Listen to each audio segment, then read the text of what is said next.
The Bank of Korea has announced its intentions to keep its benchmark interest rate frozen for the 11th session in a row at 3.5%, as high inflation is yet to be crushed. Our finance correspondent Lee Soo-jin leads us this afternoon. South Korea's central bank kept its benchmark interest rate steady at 3.5% as widely expected amid ongoing concerns about inflation. The decision was announced on Thursday following the last Monetary Policy Committee meeting of the first half of the year. While inflation is slowing, given the signs of recovery in economic growth, the exchange rate volatility, and geopolitical risks, we have decided to maintain our current monetary tightening stance. This is the 11th consecutive meeting that the BOK has decided to freeze the rate. The base rate was last raised in January last year to 3.5%, the 10th consecutive rate hike. The rate freeze decision this month comes amid ongoing concerns about inflation.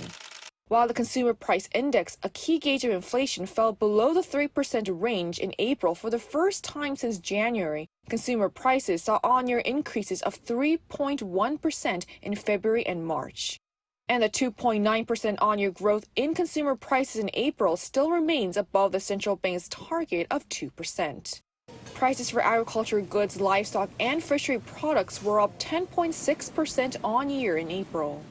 Fresh fruit saw huge price increases, with the price of apples up by more than 80% on-year and pears up by more than 100%. That was the biggest rise for pears on record. The BOK's decision was also influenced by the U.S. Central Bank in its most recent May meeting, deciding to keep interest rates unchanged for the 6th consecutive time. And Federal Reserve officials are saying there is no rush to cut interest rates despite inflation showing signs of easing. The U.S. Labor Department showed that consumer prices in the United States were up 3.4% on-year in April, slightly less than the 3.5% on-year rise seen the previous month.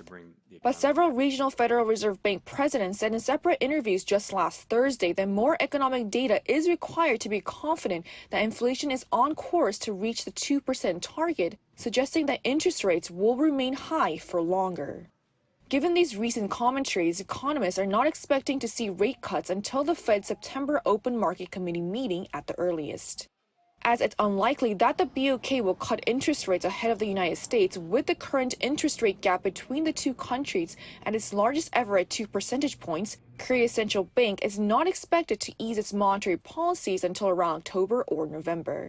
Meanwhile, the BOK also raised its economic growth outlook for this year to 2.5%, up from 2.1%, further adding to projections that the key interest rate will not be lowered for the time being. Lee Soo-jin, Arirang News.